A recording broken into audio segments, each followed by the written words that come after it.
बिस्मिल्लाहिर्रहमानिर्रहीम। अस्सलाम वालेकुम नाज़रीन, आप यूट्यूब चैनल देख रहे हैं। मैं इमरान ख़ान हूँ। मैंने आज से 3 दिन पहले एक वीडियो की थी और उस वीडियो में मैंने आपको बताया था कि इमरान ख़ान साहब ने वादा किया था कि ओवरसीज़ पाकिस्तानियों को हक़ मिलना चाहिए वोट डालने का। और अभी एक डेवलपमेंट उसमें हुई है। अपोजिशन को मुसीबत पड़ गई है। अपोजिशन क्या कह रही है, इमरान ख़ान साहब क्या कह रहे हैं और किस तरीके से उन्होंने अपना एक बड़ा वादा पूरा किया है और ये वादा पूरा करने से उनको खुद क्या फ़ायदा होने जा रहा है। देखिए, अगर वो ये कर गुजरते हैं जो उन्होंने कर दिया ऑलमोस्ट, और इसके ऊपर इम्प्लीमेंट हो जाता है, तो फिर वो दोबारा इक़्तिदार में आ जाएंगे, उनको कोई रोक नहीं सकता। अगर उनकी बहुत बुरी हालत भी हो पाकिस्तान के अंदर सियासी लिहाज से, उनको पहले से बहुत कम वोट पड़े, तब भी वो दोबारा इक़्तिदार में आ जाएंगे। उसके दोनों तरीके हो सकते हैं। अगर तमाम पाकिस्तानियों को वोट डालने का हक़ मिले जो ओवरसीज़ हैं और जो पाकिस्तान में हैं, और यही निज़ाम रहे, तब भी वो वज़ीर आज़म बन सकते हैं।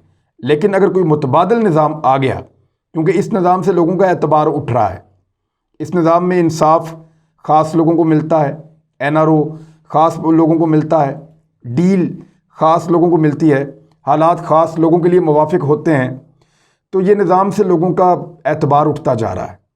अगर कोई दूसरा निज़ाम भी आता है, फ़र्ज़ करें सदारती निज़ाम या कोई और ऐसी चीज़, तो उसमें भी इमरान ख़ान साहब के लिए बहुत बड़ी तादाद में लोगों के वोट बढ़ेंगे ये वाला काम करने के बाद।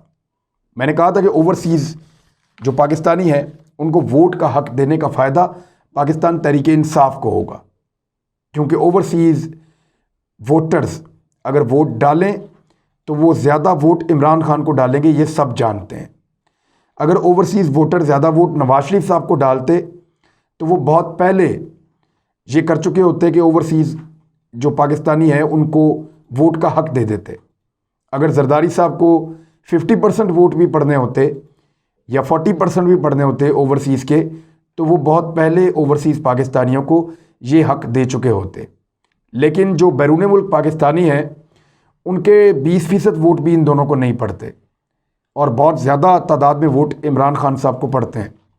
लिहाजा ये कभी नहीं चाहेंगी PMLN और पीपल्स पार्टी या फजलुर रहमान साहब तो ख़ास तौर पे कि किसी भी तरह या कोई भी और पॉलिटिकल पार्टी पाकिस्तान की किसी और का वहाँ पे पाकिस्तान से बाहर ओवरसीज़ पाकिस्तानियों में असर रसूख है ही नहीं।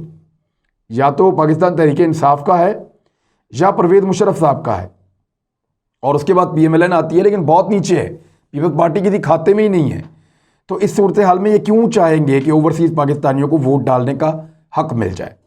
अब मैं आपको एक चीज़ दिखाता हूँ।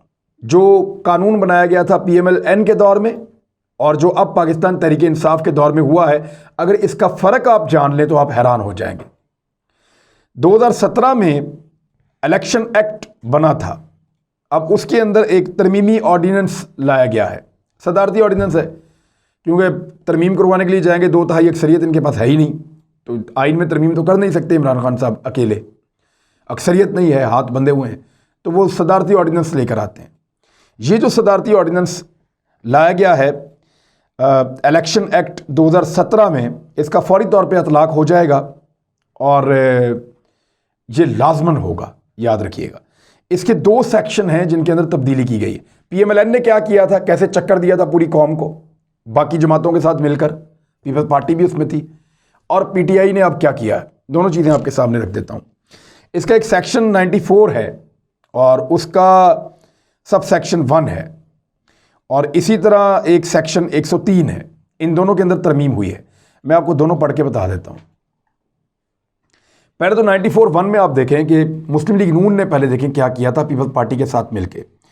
द कमीशन, जब कमीशन कहते हैं तो इलेक्शन कमीशन कहते हैं। द कमीशन में conduct pilot project for voting by overseas Pakistanis in by election to ascertain the technical efficiency, secrecy, security and financial feasibility of such voting, and shall share the results with the government, which shall within 15 days from the commencement of a session of a house after the receipt of the report lay the same before both houses of Majlis-e-Shura Parliament। उन्होंने क्या कहा था? उन्होंने कहा था कि election commission of Pakistan एक pilot project का आगाज़ कर सकता है जिसमें वो ये चेक करेगा कि बैरून मुल्क पाकिस्तानियों को वोट देने की सहूलत किस तरह दी जा सकती है। और वो ये भी देखेगा कि बाई इलेक्शंस के अंदर इसको कैसे किया जा सकता है। टेक्निकली इसकी एफिशिएंसी देखेगा, इसकी सिक्योरिटी को चेक करेगा और ये देखेगा कि इस पर कितना पैसा लगता है और फिर इस किस्म की वोटिंग कैसे हो सकती है और इसके नताइज को हुकूमत के साथ शेयर करेगा। हुकूमत फिर 15 दिन के बाद उसको पार्लियामेंट में ले जाएगी और दोनों हाउसेज यानी सेनेट और कौमी असम्बली के सामने पेश करेगी और कुछ नहीं था।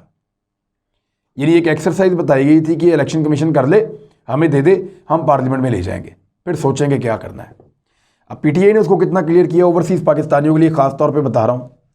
The commission shall with technical assistance of the national database and registration authority NADRA और any other authority and agency shall enable overseas Pakistanis to exercise their right to vote during general elections in their country of residence.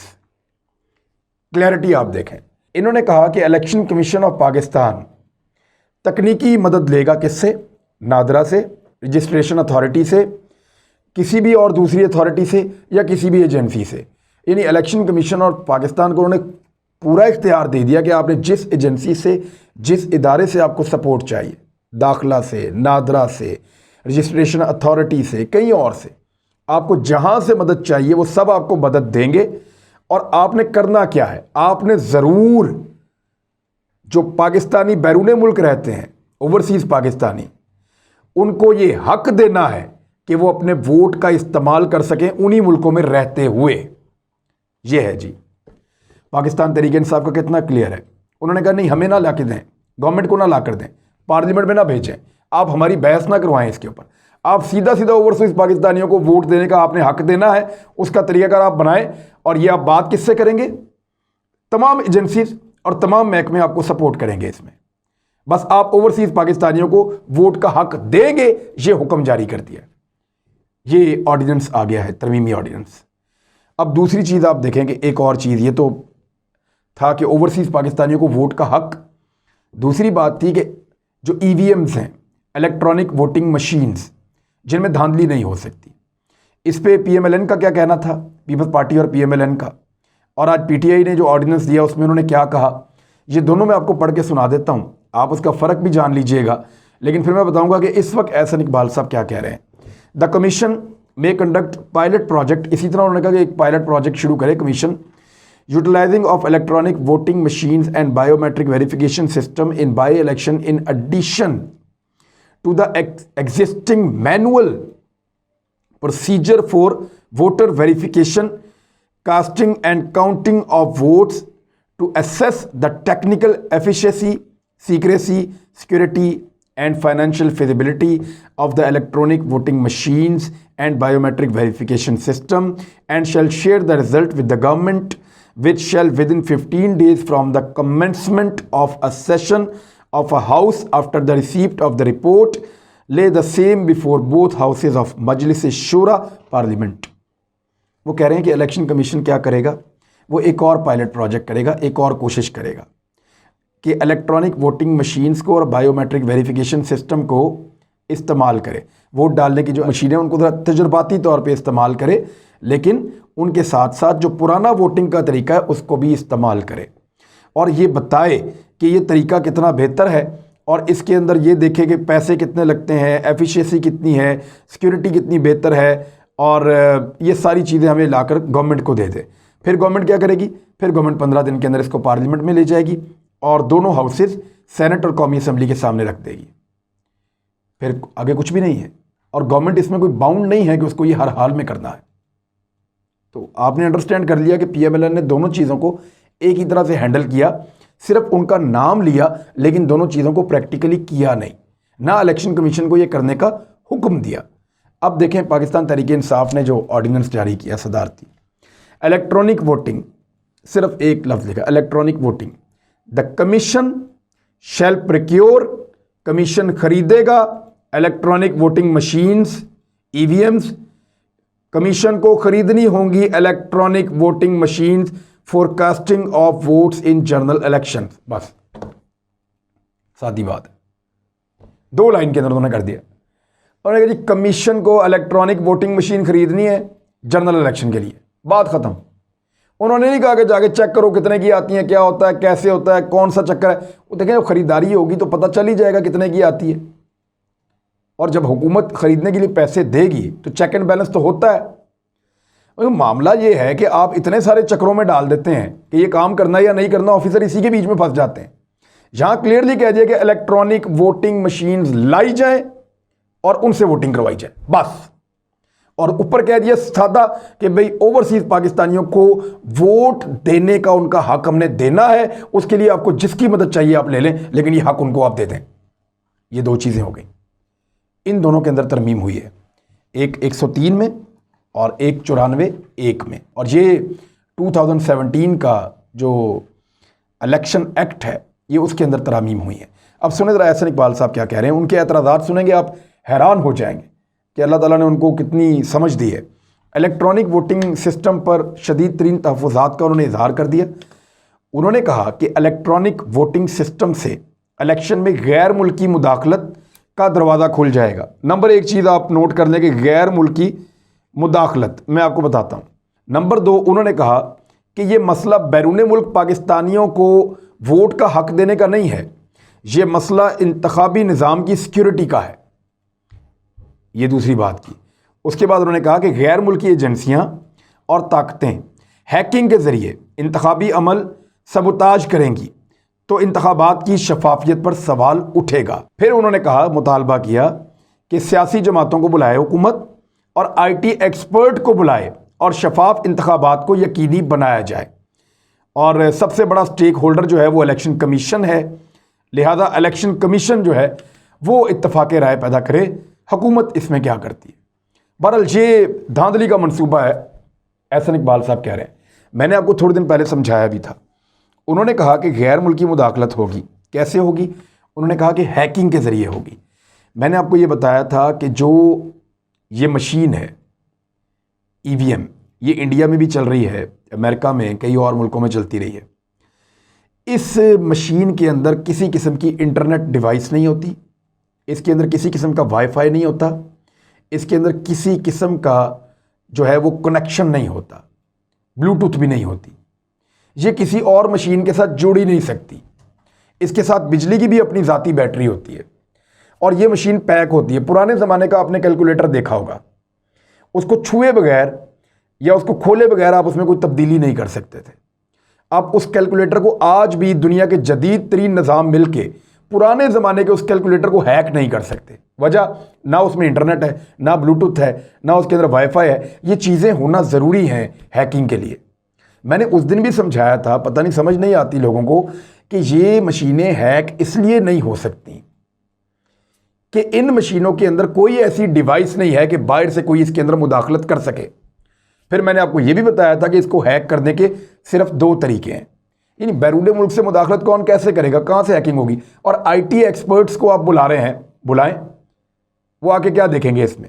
वो यही देखेंगे ना कि इसके अंदर hacking की कोई चीज़ लगी हुई है या नहीं लगी हुई। ये बिल्कुल सादा बोर्ड है, उसके अंदर और कुछ नहीं है। दो तरीकों से इसकी हैकिंग हो सकती है, मैंने आपको उस दिन बताया था, और 3 तरीकों से इसमें धांधली हो सकती है। नंबर 1, ये मशीनें जिस गाड़ी में जा रही हैं उस गाड़ी को आप बम से उड़ा दें। वो तो फिर वोटों वाले डब्बे भी आप उड़ा सकते हैं। नंबर 1 तरीका ये है कि ज़ाया कर दें मशीनें आप, धांधली का एक तरीका। धांधली का तरीका दूसरा ये है कि इस मशीन को छीन लें आप इलेक्शन कमीशन से और इसको खोलें। ये पैक मशीन होती है, इस मशीन को आप ऐसे खोलें, इसको खोलें, नट बोल्ट इसके सारे खोल के इसको बाहर निकालें और इसके अंदर का जो बोर्ड है उसको आप तब्दील कर दें। अपनी मर्ज़ी का नया बोर्ड आप इसके अंदर लगा दें ताकि वो बोर्ड आपकी मर्ज़ी के नंबर्स दे वोटिंग के। और एक तीसरा तरीका भी है कि आप इसको खोलें, छीने, पहले छीने के बाद खोलें, खोलने के बाद इसके अंदर कोई आप ब्लूटूथ डिवाइस कोई ऐसी लगा दें जिसके ज़रिए से आप इसको कंट्रोल कर सकें मशीन को। बस ये 3 तरीके हैं इसको कंट्रोल करने के।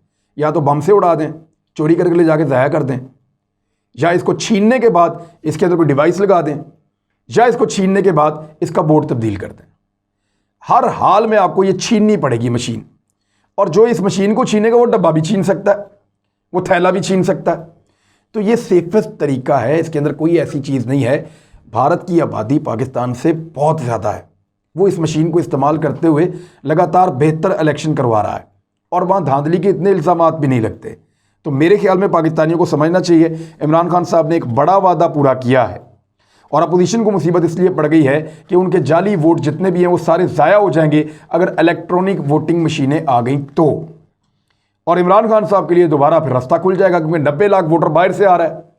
पाकिस्तान में उनके पास पहले 1.5 करोड़ से ज़्यादा था और अगर आप फ़र्ज़ करें पाकिस्तान में उनका 1 करोड़ भी रह जाता है और बाहर से उनको नया वोटर मिलता है, वो पाकिस्तान में फिर सबसे पॉपुलर आदमी है। तो इसलिए उनकी हुकूमत बनाने के इम्कानात बढ़ेंगे किसी भी सिस्टम के अंदर वो रहें तो।